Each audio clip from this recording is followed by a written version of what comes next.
I remember my graduation, speaker got up there, went on forever, blah, blah, blah, blah, blah, blah, blah, blah, blah. So I'm going to keep it short. Number one, put God first. Put God first in everything you do. Everything that you think you see in me, everything that I've accomplished, everything that you think I have, and I have a few things, everything that I have is by the grace of God. Understand that. It's a gift. 40 years ago, March 27th, 1975, it was 40 years ago, just this past March, I was flunking out of college. I had a 1.7 grade point average. I hope none of you can relate. I had a 1.7 grade point average. I was sitting in my mother's beauty shop. They still call it beauty shops now? What they call it now? Yeah, I was sitting in the beauty parlor. I was sitting in my mother's beauty parlor, and I'm looking in the mirror, and I see behind me this woman under the dryer. And every time she looked up, every time I looked up, she was looking at me, just looking me in the eye. And I didn't know who she was, and I said, she said, somebody give me a pen, give me a pencil. I have a prophecy. March 27, 1975, she said, boy, you are going to travel the world and speak to millions of people. Now, mind you, I flunked out of college. I'm thinking about joining the Army. I didn't know what I was going to do, and she's telling me I'm going to travel the world and speak to millions of people. Well, I have traveled the world, and I have spoke to millions of people. But that's not the most important thing, the success that I had. The most important thing is that what she taught me and what she told me that day has stayed with me since. I've been protected. I've been directed. I've been corrected. I've kept God in my life, and it's kept me humble. I didn't always stick with him, but he always stuck with me.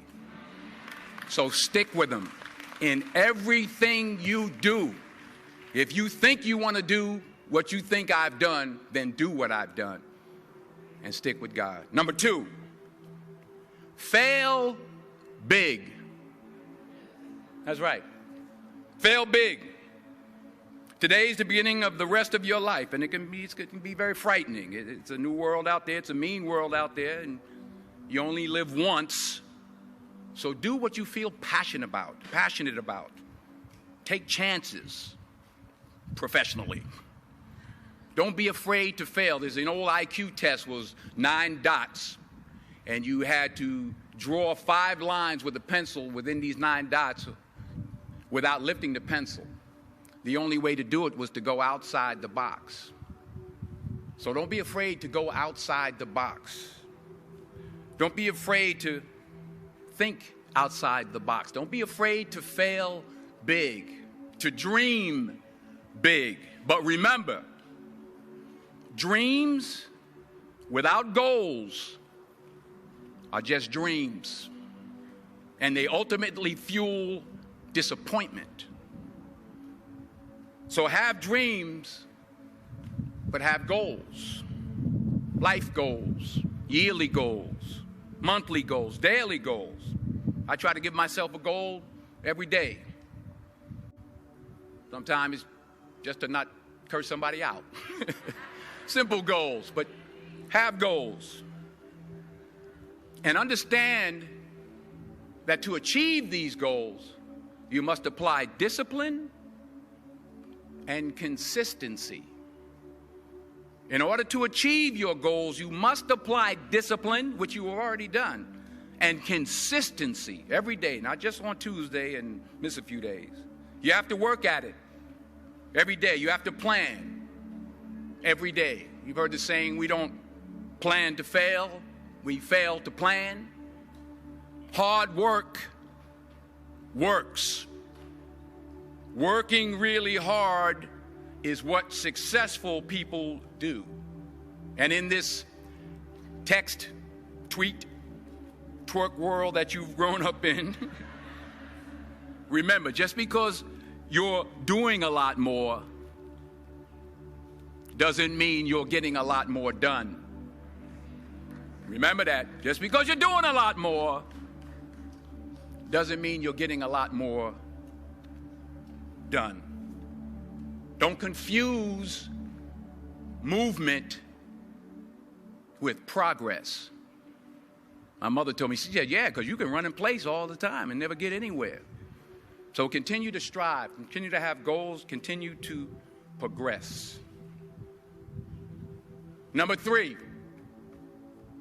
you'll never see a U-Haul behind a hearse. I'll say it again. You'll never see a U-Haul behind a hearse. I don't care how much money you make, you can't take it with you. The Egyptians tried it. They got robbed. That's all they got. You can't take it with you. And it's not how much you have. It's what you do with what you have. We all have different talents. Some of you will be doctors, some lawyers, some scientists, some educators, some nurses, some teachers. Yeah, okay. Some preachers. The most selfish thing you can do in this world is help someone else. Why is it selfish? Because the gratification, the goodness that comes to you, the good feeling that I get from helping others, nothing's better than that. Well, one or two things, but nothing's better than that. Not jewelry, not big house I have, not the cars, but it's the joy. That's where the joy is, in helping others. That's where the success is, in helping others. Finally, I pray that you put your slippers way under the bed tonight, so that when you wake up in the morning, you have to get on your knees to reach them. And while you're down there, say thank you for grace. Thank you for mercy. Thank you for understanding. Thank you for wisdom. Thank you for parents. Thank you for love. Thank you for kindness. Thank you for humility. Thank you for peace. Thank you for prosperity. Say thank you in advance for what's already yours. It's how I live my life. That's why I am, one of the reasons why I am today. Say thank you in advance for what is already yours. True desire in the heart for anything good is God's proof to you, sent beforehand to indicate that it's yours already. I'll say it again. True desire in the heart, that itch that you have, whatever it is you want to do, that thing that you want to do to help others and to grow and to make money, that desire, that itch, that's God's proof to you, sent beforehand already to indicate that it's yours. And anything you want good, you can have. So claim it. Work hard to get it. When you get it, reach back. Pull someone else up. Each one, teach one. Don't just aspire to make a living. Aspire to make a difference. Thank you.